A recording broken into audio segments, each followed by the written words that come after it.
It is Thursday. That means tonight at 8 o'clock over there on the CW is a little show called Smallville, ladies and gentlemen. I got to tell you, now that I've met Erica Durance here in the studio, I may have to start turning my back on My Name is Earl. I got to make some new choices Thursday night at 8, apparently. Whatever if My Name is Earl. I'm watching My Name is Lois. That's what I'm talking about.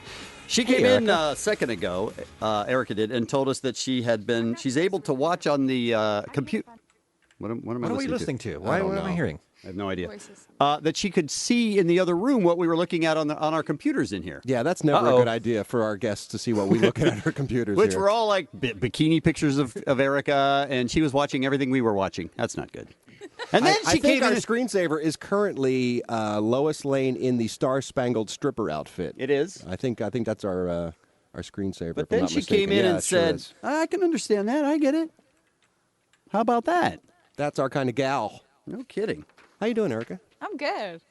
Yes, you are. Congratulations on the show, the season opener. By the way, if anyone missed it, I've never missed. I'm a huge Smallville fan, as you guys know.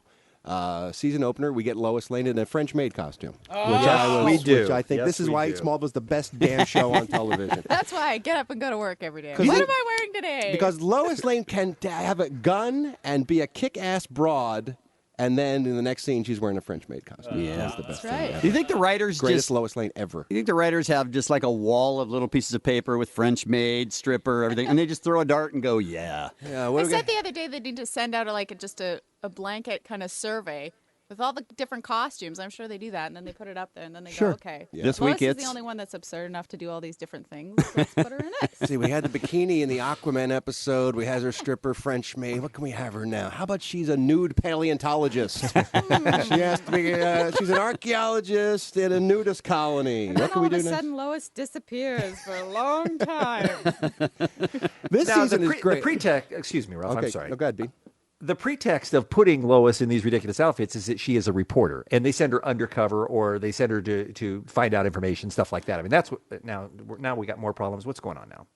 We're having a hard time with the headset. Having a hard time with everything in Rock today, aren't we? A hard time hearing Bean. Bean. You just thought I was being mean and ignoring you, but I just couldn't. Oh, you couldn't hear him. Anybody. Oh, I see. Yeah. I was in my own little world. Here's what Can happened. you hear us now? Yes, I can. About an hour ago, all the electricity went off, and we have to reset everything as we go. So we're sorry about that. Bean was saying something really funny though, so just laugh. Well, no, I was just saying for folks who haven't watched the show, Lois Lane is a reporter. So the reason they are able to get her in these outfits and at least pretend that it makes sense in the context of the show is that you're undercover digging for stories. Exactly, and I can't use that excuse when I'm going to talk to the producers because they go, well, sure, of course. I think she would. Yeah. If there's and information, I have a sense of humor. I'm like, you know what, she would. If there's information in a strip club, what are you going to do? Be a stripper. You know? Does it bug you at all when they put you in those outfits and costumes? I mean, we know why they do it, because there's a bunch of fanboys out there who read comic books who are desperately in love with you, and that's what they want to see. Some of them are named Ralph Garman. Hey, how dare you, sir? You know what? They come to me with the ideas, and then I look at it, and if it does, if it makes sense, if there's a bit of comedy to it. Originally, when they showed me that stripper one, there was supposed to be a comedy where she really gets into it, and she thinks she's awesome, and then she bails. Which I did on the day, and then they cut it out and just looked like Lois Moonlights as a stripper. Can they never got to the comedy part of that, did we? Can they send us that part? Do they have outtakes or anything like that? I have to call them. What have they asked you that you said, no, that's ridiculous? Anything? I mean, have you said, come on? Nude paleontologist. That one you said no to. Good for you. No nudity. This is primetime TV. This season is interesting to me because we're finally starting to see the chemistry between Clark and Lois. Yes. That we've all been waiting for. Because interesting for me, too. It's been weird on the show because if you're a fan of the Superman mythos like I am, the Lana Lang, Clark Kent love relationship, romantic thing was when Clark Kent was a teenager. I mean, that's where that comes from. Right. Once Erica joined the cast as Lois Lane, you know how that story ends. Clark and Lois get together, so we've all been waiting for that to start to happen. I think this year we're finally going to see it because Clark has taken his job at the Daily Planet. They're going to be working together, so now I'm expecting at some point two of you a little bit of action on top of the Xerox machine at Me work too. or something. I'm like, you know? well, hey, now, guys, I paid my dues. I'm going to my 5th year here. Yeah, Give me exactly. the action. When does it happen? How many episodes have you already shot? We're in episode 8 now. 8. Has it happened by 8?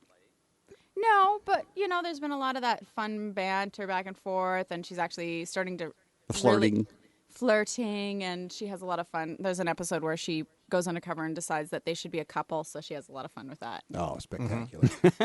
By the way, I'm no Mo, But that Tom Welling, he's a good-looking fella. That Nothing guy. wrong with him. Boy, I is agree. he good looking. Nothing wrong with him. He is good looking. That's a nice gig. It's got to be to show up and flirt with him all day, and him for you, I'm It's sure kind as well. of he ridiculously good looking though. You It know, he is a shows lot up natural. and we're all in the makeup trailer. All us girls are getting our. Oh, but that Tom Welling, he's a good-looking fella. That Nothing guy. wrong with him. Boy, I is agree. he good looking. Nothing wrong with him. He is good looking. That's a nice gig. It's got to be to show up and flirt with him all day, and him for you, I'm It's sure kind as well. of he's ridiculously good looking though. You know, It he is a shows lot up natural. and we're all in the makeup trailer. All us girls are getting our hour of makeup. He shows Right. up, looks pretty, and waltzes onto set. Yeah, I hate that guy for that But you know what? reason. He's a manly man. Is He's he? not really aware of it, which is helpful because there's a lot of guys in this business that Sure. spend more time looking at the compact. He seems than like the kind of a girls. down-to-earth guy. He is. Yeah, he's not a Seacrest frosted tips kind of guy. I know what you're talking He about. doesn't carry eyebrow wax with him wherever he goes. For an emergency. Yeah. Yeah. Here's the question I have for you, Erica, and I am one of those people who was on board with Smallville at the very beginning, fell very deeply in love with the show. I mean, it is a great show, and I don't want anybody to ever think they're not going to watch it because it's superheroes, because it's a great show with great action and great characters and great special effects and great everything. I do love it, but I confess that I kind of fell off of it somewhere in the middle. In season 4, when And- I came in, Boy, am I back on now. I'll tell you that. Boy, am I back on. Last week's season premiere was fantastic. But here's the thing. I know that when the show started, we were always told from the very beginning that this was going to be a different kind of Superman. And we were almost promised, am I right, Ralph, that he was never, it was no flights, no tights. That was That's what they that said. was right? the motto, yeah. But now that the show's been on for what, 7 years? Something like that? 8 years? Yeah, Something this like is that? eighth, right? Yeah. Yeah. Now that it's been on for so long, I mean, they're getting closer and closer to the point of no return where they're going to get to that point where they've got nowhere else to go until he becomes the full-fledged Superman, it seems like. I mean, what a teasing act it is, really. it is teasing, and I keep waiting for him to come out of his trailer in his blue tights. Yeah. Yeah, not Because I happening think yet. it's only fair. The girls, you know, stripper, French maid. You've done your And I'm part. like, Tom, get the tights on, get on set, I mean, and embarrass his yourself Justice in League, front of all his those Justice people. League fans last week even made a reference to you're this close to being a guy with an alter ego and a costume and everything like that. We all know that's what's coming, but wow, what an interesting balancing act to see all the pieces line up, like becoming a reporter at the Daily Planet now and knowing where it's headed, but knowing that we're never going to get there. It's just a weird I wonder show. if you won't get there or not. I mean, I You know what, wonder I if think that maybe that's- towards the end, do they have an idea when the series will be over? Have they planned an end They haven't for given us any specifics yet. I know that, you know, this year is tentatively, you know, they're looking at possibly it being the last year, but I know that they never say never. it? Right. Well, since So- since the storyline is before, you know, he's Superman, I mean, you only have so much time. At some point, he's got to be in the When tights. he's and- 35 years old. Next episode, and he's doing everything, and he's got the Yeah, I mean, lock. There's got to come a point. Especially with Lois and Jimmy being added to the cast in the past couple years and stuff. I mean, all the pieces are in place. At some point, he's got to fly. Supergirl's flying around, for God's sakes, but he's not flying. What's he, a late bloomer? Well, I think that we might. I'm hearing that we might see a little bit of flying stuff happen. Probably. towards the end. Really?